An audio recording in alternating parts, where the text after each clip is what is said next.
hoje com o pastor Joseph Prince. Quero chegar no ponto principal, o que Deus tem para nós hoje, uma palavra rema, somente para você. Amém? Foi preparada pelas mãos do próprio Deus. E o lindo presente que Ele colocou ali dentro vai te libertar da depressão, desânimo e das amarras do inimigo. Eu já vou chegar nisso. Então agora, vamos continuar a história. A propósito, eu não falei aqui por causa do tempo, mas algo aconteceu com essa família. 1 ano se passou e ela tinha um filho, e o seu filho morreu.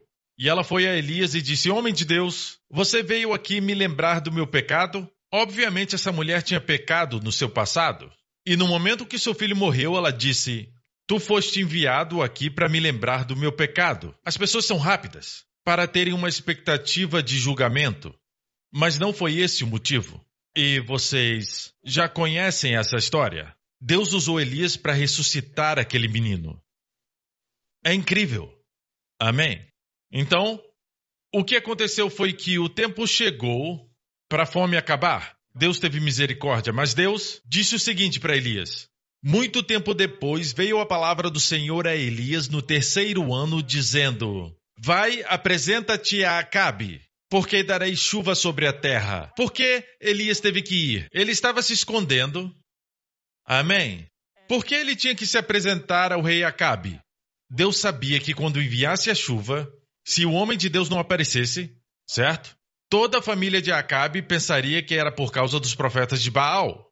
Deveria ser Baal que estava respondendo à oração. Então Elias tinha que se apresentar para dizer: Foi pela minha palavra que houve fome e pela minha palavra vai chover.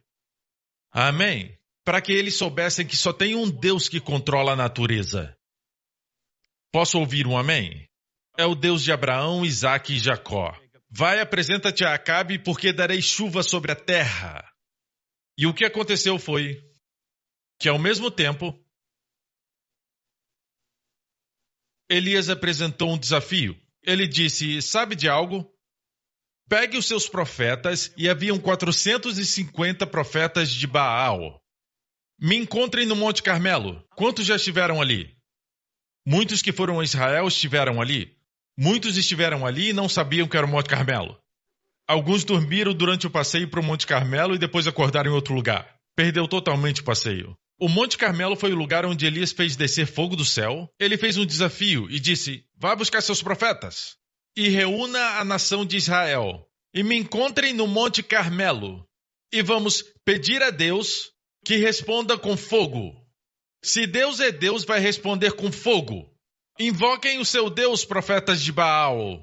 Vão primeiro, invoquem o seu Deus. Se o seu Deus é Deus, ele vai responder com fogo. Se não, quando eu orar e o meu Deus responder com fogo, ele é o Senhor Deus. Até quando, Israel, cocheareis entre dois pensamentos? Se Baal é Deus, segui-o. Se o Senhor é Deus, segui-o. Mas não fique em cima do muro um pouco do mundo e um pouco da igreja de Cristo. Você não pode seguir os dois. Você já está muito infeliz, certo? Para ficar entre os dois lados. Amém? Não vai estar feliz em nenhum dos dois. Então decida. Se vai para esse lado, vai até o fim. Se quer seguir a Deus, vá até o fim. A resposta vai ser o Deus que responde com fogo. Então eles se encontraram na montanha. Então Elias desafiou: Os profetas de Baal vão primeiro. Primeiro as damas. Não foi isso. Não adicione nada à Bíblia. Então, eles foram primeiro. Então eles colocaram um altar lá e adoraram a Baal. A propósito, sabe por que eles aceitaram? Porque quando Elias lançou o desafio, o povo disse que era um bom desafio. Agradou a eles. Então, os profetas de Baal não tinham escolha. O povo queria isso. Então estavam esperando que Baal fosse responder.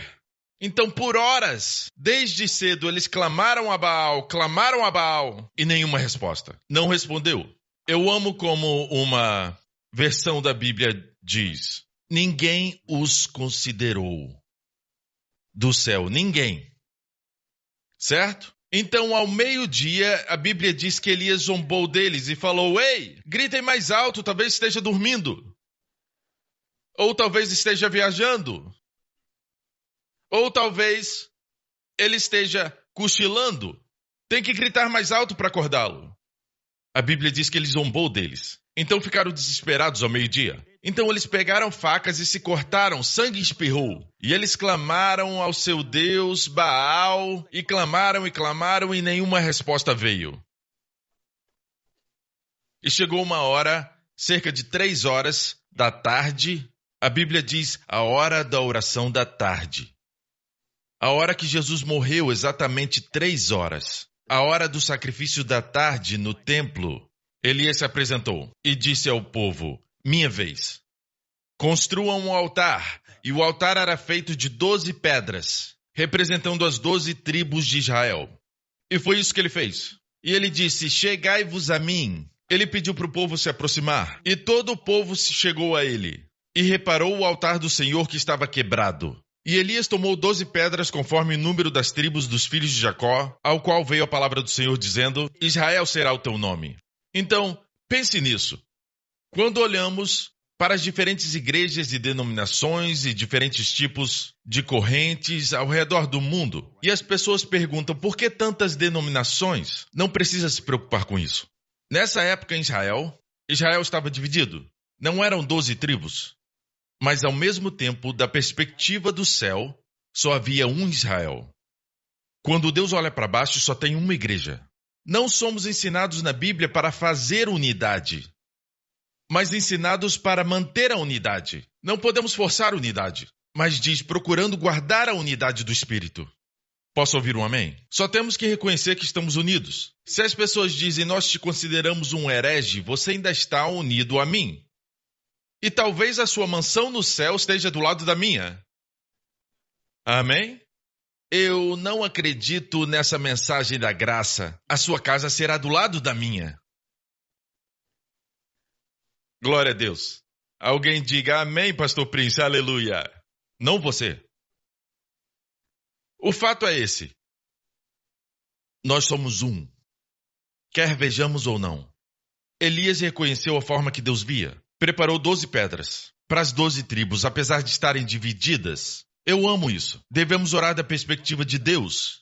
Então ele falou o seguinte, façam uma trincheira ao redor do altar, e com aquelas pedras edificou o altar, fez um rego em redor do altar, então armou a lenha e dividiu o bezerro em pedaços, e pôs sobre a lenha e disse, enchei de água, e derramai sobre o holocausto e sobre a lenha. Ele vai tornar mais difícil. Porque Deus vai responder com fogo. Próximo verso.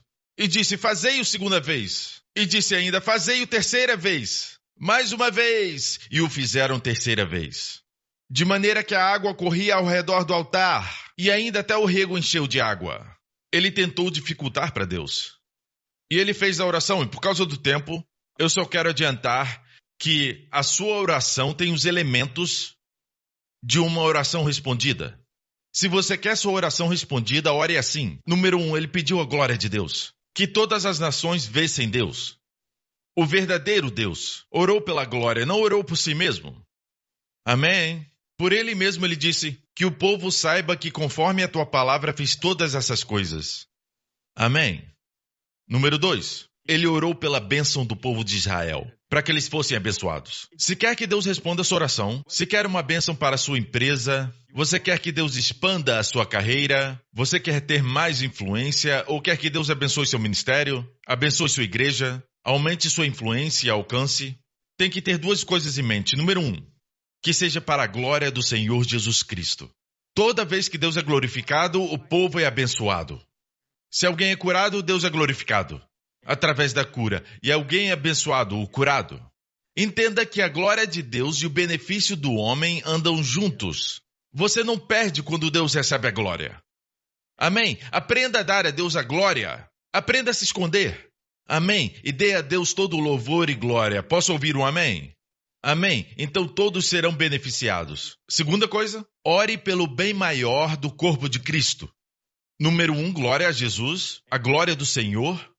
Número 2, ore pelo bem da igreja. Muitos anos atrás, quando pedi a Deus uma revelação que mudasse a minha vida, eu tinha algumas amarras e precisava me libertar de algumas coisas. Eu orei, seja qual for a revelação que eu preciso. Eu via alguns amigos meus ainda presos. Não sabia o que precisava. Isso foi anos atrás. Eu era adolescente na época e disse, Senhor, quero te pedir uma revelação que glorifique a Jesus e abençoe a igreja. Não me abençoe, mas abençoe a igreja. Não é para mim. Essas duas coisas, sua glória e o bem da igreja. Então, Deus me deu a revelação do Evangelho da Graça. Amém? Agora, qualquer bênção que eu recebi muitas, Ele cuida dos seus. Foi o resultado do transbordar daquela oração. Vocês entendem? Então, seja o que for, uma oração pelo seu filho, ore primeiro pela glória do Senhor. Amém? Não se preocupe, a glória do Senhor está sempre curando. Deus nunca tornou alguém doente e foi glorificado. Ele sempre cura e o povo se alegra e dá glória a Deus. Amém? Tenha isso em mente. Eu cronometrei a oração de Elias no meu relógio e li devagar, ouve-me, ó Senhor, ouve a minha oração, que fiz tudo isso conforme a tua palavra. Foi menos de 25 segundos.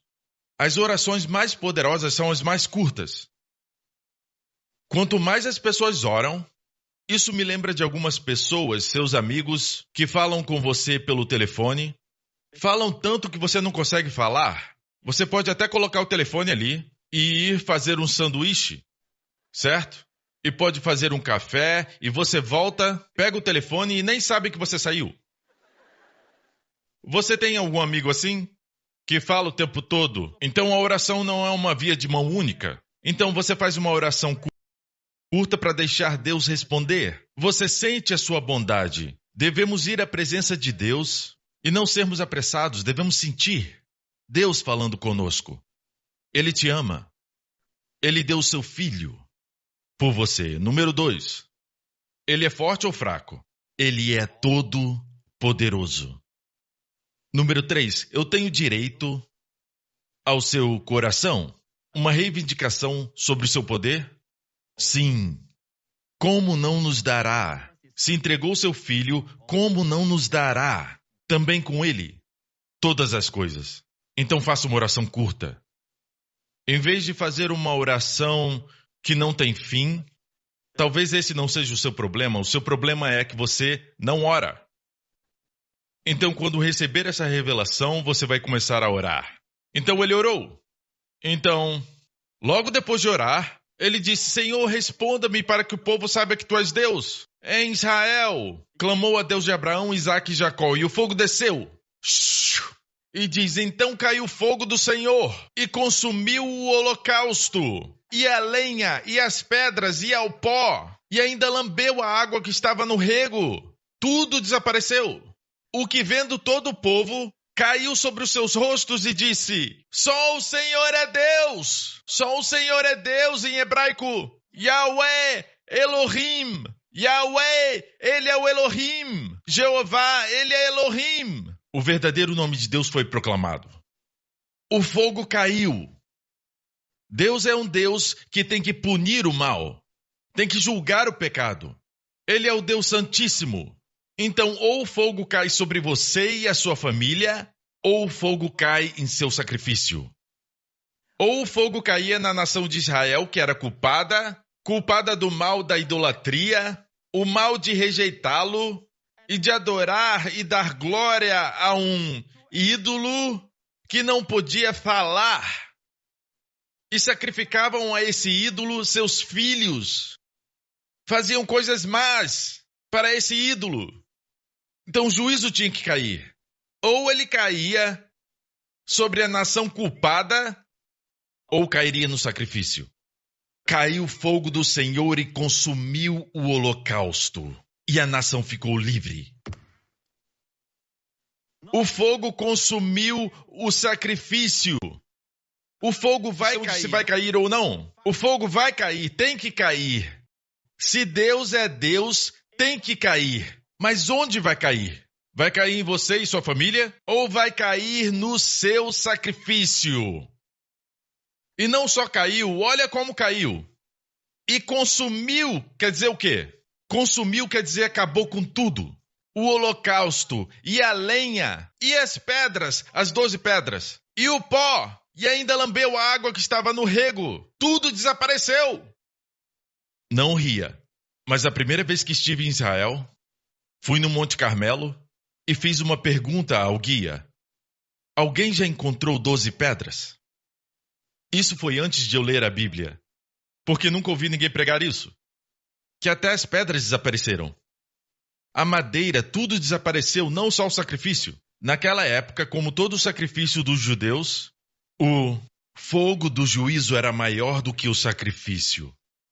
Quando o fogo caiu, o sacrifício e até o altar desapareceram, porque naquela época o sacrifício não era suficiente. Isso mostrou a inferioridade do seu sacrifício, porque o julgamento foi maior do que o sacrifício.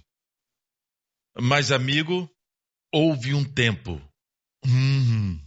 no Calvário, quando aquele que não conheceu pecado, não cometeu pecado, se ofereceu imaculado para Deus, no nosso lugar, que entregou o seu espírito e se ofereceu como nosso sacrifício.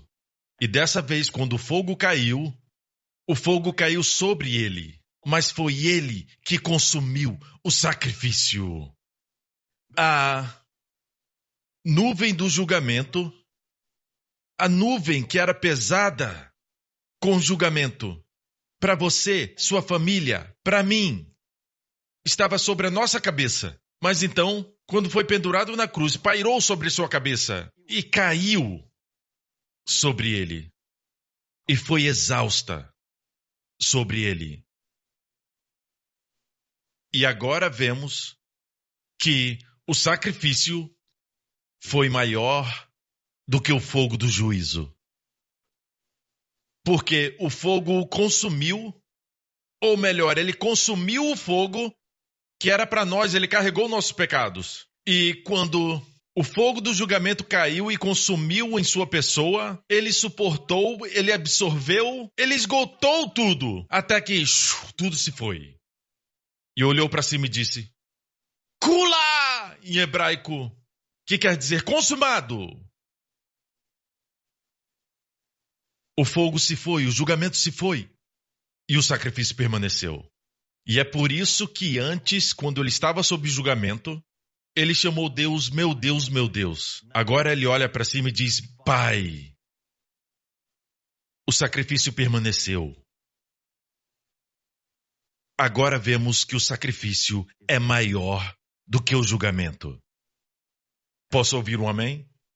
Então o povo gritou, só o Senhor é Deus, só o Senhor é Deus. E Elias disse, pegue os profetas de Baal e leve-os para o rio Quizon. Quando você for a Israel e subir o Monte Carmelo, peça para o seu guia te mostrar o ribeiro de Quizon. Dá para ver o ribeiro lá de cima. Foi ali que os 450 profetas de Baal foram levados e foram mortos. Sabe por que somos abençoados? Porque já houve um juízo. Amigo, depois do juízo, tem sempre uma bênção. Ruído há de uma abundante chuva por 3 anos e meio. Não houve chuva em Israel. Mas o profeta diz, Rei Acabe, sobe, come e bebe, porque eu ouço o som de uma abundante chuva. E ele subiu de volta ao Monte Carmelo. Sabe o que ele fez? Ele caiu na poeira e colocou sua cabeça entre os joelhos. Às vezes devemos lembrar que depois de uma grande vitória, só estamos salvos quando caímos no pó e percebemos que não somos nada, mas Ele é tudo. Porque às vezes tocamos na glória, com os nossos dedos tentamos tocar. Uma das melhores maneiras é realmente cair no chão diante do Senhor e dizer: Senhor, Tu és Deus. A maioria das pessoas dizem: eu ouço o som da abundante chuva chegando. Espiritualmente, elas conseguem perceber. Elas dizem: está chegando, para que orar? Elias era diferente. Por que está vindo? Vamos orar. Você está entendendo? Ele sabia fluir com Deus. Então ele orou. Mas, pastor, o senhor sabe que às vezes eu oro, pastor, mas não tenho resultados. Bem, Elias orou. Um homem a quem Deus ouvia, ele orou. Ele ouviu pelo Espírito o som da abundante chuva e passou a mensagem para o rei. Agora ele ora e diz ao seu servo: sobe agora e olha para a banda do mar. O que você vê? Vê alguma nuvem? O servo volta e diz nada. Ele ora novamente. Volta lá, ele diz. Viu alguma coisa? Nada. Voltou. Orou de novo. Vai de novo. Viu alguma coisa? Nada. Orou de novo. Vai. Alguma coisa? Nada. Já foi 4 vezes, se estiver contando. Certo? 5ª vez, nada. 6ª vez, nada. Na 7ª vez, amigo, às vezes, orar com fé, Marcos 11:24 é bom, mas às vezes Deus quer que você faça orações perseverantes. Não acontece da primeira vez, ele observa se você vai perseverar. Um pouco antes, Elias orou menos de 25 segundos e o fogo caiu. Nesse caso, ele orou por chuva. Certo? 7 vezes ele mandou o servo e 7 vezes não tinha nada. Na 7ª vez, ele subiu e o servo voltou e disse: tem uma nuvem. Não teve nuvem por 3 anos e meio. Não teve chuva, mas tem uma nuvem do tamanho da mão de um homem. Nunca despreze os pequenos começos. 5 pães, o almoço de um menino, dado a Jesus, pode ser multiplicado e alimentar 5.000. Amém? A queixada de um jumento pode destruir 1.000 homens nas mãos de Sansão. Amém? Uma nuvem do tamanho da mão de um homem pode regar toda a terra. Uma nação pode se refrescar. Então ele orou. E adivinha? Acabe ainda estava por ali. Disse ao servo: envie uma mensagem para Acabe. Não perca tempo. Pegue sua carruagem agora. A chuva está vindo. E as nuvens ficaram escuras. E uma chuva pesada caiu. E o rei Acabe estava andando na sua carruagem furiosamente e se dirigiu até Jezreel. E de repente ouviu um som. Tá, tá, tá, tá, tá, tá, tá. Alguém correndo. Tá, tá, tá, tá, tá, tá, tá, tá. Passando por ele. Era Elias. Existe algo a respeito daqueles que esperam no Senhor. Eles correrão e não se cansarão. Elias não era jovem. Nessa passagem diz que os jovens se cansam e ficam exaustos. Mas o rei ouviu. Tá, tá, tá, tá, tá, tá, tá. Passou a carruagem do rei. Vou te dizer algo. Naqueles dias, a pessoa que passava na frente do rei, os que ultrapassavam a carruagem do rei, eram os que honravam o rei. Não podiam estar atrás, o rei não podia chegar primeiro. A pessoa importante tinha que chegar por último. Então, Elias sabia honrar a Deus na hora certa e também sabia como honrar o rei. Então o rei chegou em casa e contou as notícias, o que tinha acontecido no dia. Quando ele começou a contar sobre os profetas de Baal que foram mortos, estes eram os seus favoritos, os profetas de Jezabel. Quando ele contou para Jezabel o que aconteceu, Jezabel disse: como totalmente matar a todos os profetas à espada?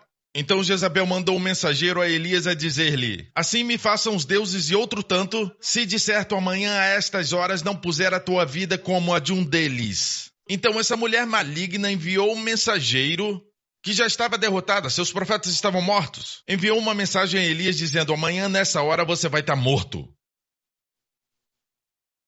Então Elias olhou para ela e disse: ah, é?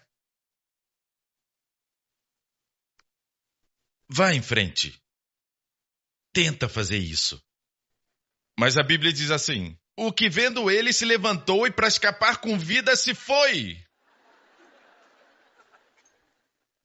Essa é a minha mensagem. Depois de uma grande vitória, e eu estou falando não somente para crentes que estão sofrendo de depressão e desânimo, ou estão desapontados com Deus, mas falo também com líderes que sentem que seus ministérios já acabaram, seus melhores anos ficaram para trás. Eu estou falando com você. Depois de uma grande demonstração do poder de Deus, toda a nação foi abalada. Obviamente, algo aconteceu. Ele viu todo o povo ir embora do Monte Carmelo. Se foram. Acabe foi comer e beber, essa era sempre a sua prioridade. Ele não se importava se o verdadeiro Deus era Jeová ou Baal. Existem pessoas assim. Eles não se importam se Deus existe ou se não existe. O que eu me importo é com o meu estômago, com meus prazeres, me importo com o meu conforto. Mas Jezabel era verdadeiramente uma pessoa má e que cumpria sua agenda maligna. E agora diz, eu vou te matar, Elias. Elias, o que vendo ele, se levantou para escapar com vida e se foi. O que vendo ele começou a andar por vista. Elias, o homem de fé, o homem de Deus, o homem que estava na presença de Deus, que podia dizer para Deus, tu és o Deus que me enviaste, que estava consciente do invisível e invencível Deus. A Bíblia diz sobre Moisés em Hebreus 11, pela fé deixou o Egito, não temendo a ira do rei, porque ficou firme como vendo o invisível. Essa expressão ficou firme só aparece aqui, no grego, no Novo Testamento. E se refere a um homem que a sua posição e o seu corpo se tornam fortes e ficaram fortes. Por isso que, com 120 anos, os seus olhos nunca se escureceram, nem perdeu ele o seu vigor. Meu amigo, creio que você foi abençoado pelo amor e graça de Jesus Cristo. Se você experimentou um milagre na sua vida por esse ministério, queremos ouvir de você e nos alegrar com isso. Por favor, compartilhe seu testemunho conosco. Quero te encorajar a continuar assistindo à pregação do Evangelho. E oro para que continue vendo mais do nosso Salvador e aprenda sobre tudo o que Ele fez por você. Deus te abençoe. Obrigado por assistir o programa de hoje com o pastor Joseph Prince. Para se conectar com a New Creation TV e acessar mais conteúdos cristãos, visite em nosso site em newcreationtv.org. Seja encorajado e renovado diariamente ao aprender o quanto Deus te ama. Acreditamos que suas ofertas pertencem à sua igreja local. Oramos para você ser grandemente abençoado, altamente favorecido e profundamente amado.